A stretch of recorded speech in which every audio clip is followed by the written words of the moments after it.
The city had learned to ignore children who wandered the streets. People hurried past them every morning with coffee in one hand and phones in the other, convincing themselves that someone else would help. Among those forgotten children was a quiet 12-year-old boy named Noah. His clothes were worn, his shoes were too small, and his backpack looked older than he was. Yet behind his tired eyes lived a courage that most adults never found in an entire lifetime. On the other side of the city lived Richard Harrington, one of the richest businessmen in America. Newspapers called him the Steel King. Television hosts admired his fortune, his luxury homes, and his billion-dollar company. Employees respected his discipline but feared his cold heart. Since losing his wife in a tragic accident 5 years earlier, Richard had buried himself in work. His wealth kept growing, but his smile had disappeared. One rainy Tuesday morning, Richard stepped out of his black limousine outside his company's headquarters. Security guards surrounded him as reporters shouted questions about his newest business deal. He ignored everyone, adjusted his expensive suit, and walked toward the entrance. Then a small voice cut through the noise. "Sir, don't move." Richard stopped, annoyed that someone had interrupted him. His security guards immediately stepped between him and the boy. The child stood only a few feet away, completely soaked from the rain. Water dripped from his brown hair onto the cracked sidewalk. "I said don't move," the boy repeated calmly. "Please, follow me." The security guards laughed. One of them reached for the boy's shoulder. "Kid, get out of here before." "No," the boy shouted. "If he moves now, it'll be too late." Everyone froze. Richard looked into the boy's eyes. There was no fear, no desire for money, only desperate urgency. Something about that expression reminded Richard of his own son, Ethan, who had died alongside his mother years before. For a brief second, the billionaire felt something he hadn't experienced in a long time. Curiosity. "What is your name?" Richard asked. "Noah." "And why should I follow you?" "Because someone needs you. Right now." Richard frowned. "Who?" "I'll explain on the way. But please hurry." The security chief whispered, "Sir, this could be dangerous." Richard studied Noah once more. Every instinct told him to walk away. Yet something inside his heart whispered differently. Against everyone's advice, Richard nodded. "Fine." The security team protested immediately. "Sir." Richard raised one hand. "I'll be back." Noah turned without another word and began running through narrow streets between old apartment buildings. Richard struggled to keep up in his polished shoes. They passed expensive shopping districts before entering neighborhoods the billionaire had never bothered visiting. Broken windows, abandoned stores, and families living in poverty filled every corner. Richard felt strangely uncomfortable. He had built skyscrapers only a few miles away, yet he had never realized people lived like this so close to his own office. After several minutes, Noah suddenly stopped beside an old brick building. He pointed upward. "Look." Richard followed his finger. On the 4th floor, thick black smoke poured from a broken window. A woman's terrified scream echoed through the street. "My baby!" she cried. "Someone help my baby!" Crowds gathered below, but nobody dared enter. The stairway had already caught fire. Fire trucks were still several minutes away. Richard stared in horror. "What do we do?" Noah looked at him. "You own the construction company building across the street." Richard blinked. "Yes. They're replacing their emergency rescue equipment today." Richard remembered. The workers had temporarily stored several industrial safety ladders outside the construction site. Noah grabbed Richard's arm. "Come on." They raced across the road. Workers recognized the billionaire immediately. "Mr. Harrington, I need your tallest rescue ladder."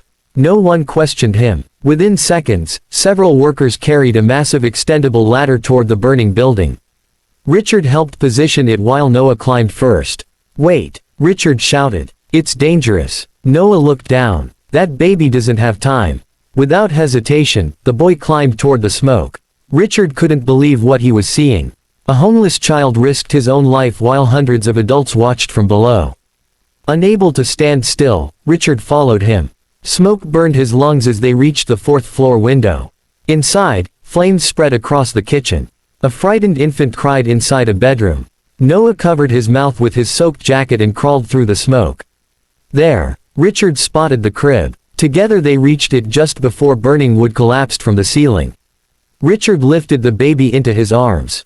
The ceiling groaned. "We have to go," Noah yelled. They climbed back onto the ladder seconds before the bedroom exploded into flames. The crowd below erupted into applause as they reached the ground safely. The baby's mother collapsed in tears, hugging her child tightly. She looked at Noah. "You saved my daughter." Noah smiled. "We both did." Then he quietly stepped backward as if preparing to disappear. Richard stopped him. "Why did you come to me?" Noah shrugged. "Because people listen to billionaires." Richard stared silently. "And because I knew you'd help." Those words struck Richard harder than any business failure ever had. "I've never even met you." "No. Then why trust me?" Noah smiled sadly. "My mom used to say that sometimes people forget they're good. They just need someone to remind them." Richard felt his throat tighten. No one had spoken to him like that in years.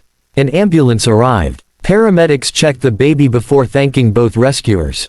Reporters who had followed Richard's morning meeting now surrounded the scene, cameras flashing from every direction.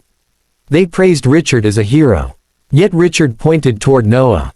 He saved her first. The cameras turned, but Noah was gone. Richard searched every street. Nothing. It was as though the boy had vanished into the rain. That night, Richard couldn't sleep. He kept thinking about Noah's words. "Sometimes people forget they're good." The sentence echoed endlessly through the empty mansion. For years he had believed money solved every problem. Yet today a poor child with nothing had reminded him what true courage looked like. The next morning Richard ordered his assistant to find the boy. Private investigators searched shelters, schools, churches, community centers. Days passed. No results. No official records matched Noah's description. It was as if he didn't exist.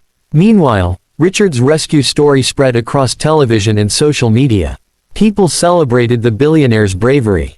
Each interview frustrated him. "The real hero wasn't me," he repeated. "But nobody can find him." 3 weeks later, Richard attended the opening of one of his company's new hospitals. After giving his speech, he noticed a familiar backpack outside the building. His heart raced. "Noah." The boy turned slowly. "Hi, Mr. Harrington." Richard smiled for the first time in years. "I've been looking everywhere for you."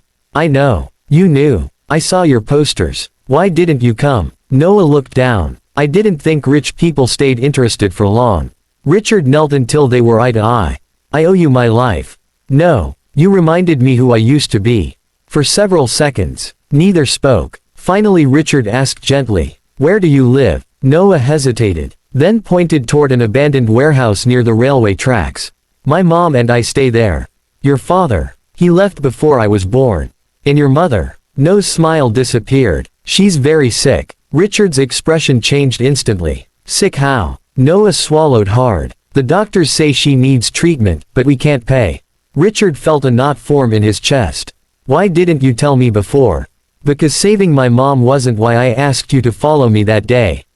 Richard stood silently. This child had every reason to ask for help. Instead, he had chosen to save a stranger's baby. Richard took a deep breath. "Take me to her." Noah hesitated. "Our place isn't nice." "I don't care." Together they walked toward the abandoned warehouse. As Richard stepped inside, the smell of damp concrete and cold air filled the room. Broken furniture surrounded a small mattress where a pale woman struggled to breathe beneath thin blankets. She smiled weakly when she saw Noah. "You came back." Then her eyes met Richard's. Confusion crossed her face. The billionaire stood frozen. He recognized her. And judging by the shock in her eyes, she recognized him too. Before either of them could speak, Richard whispered only 4 words. "It can't be you."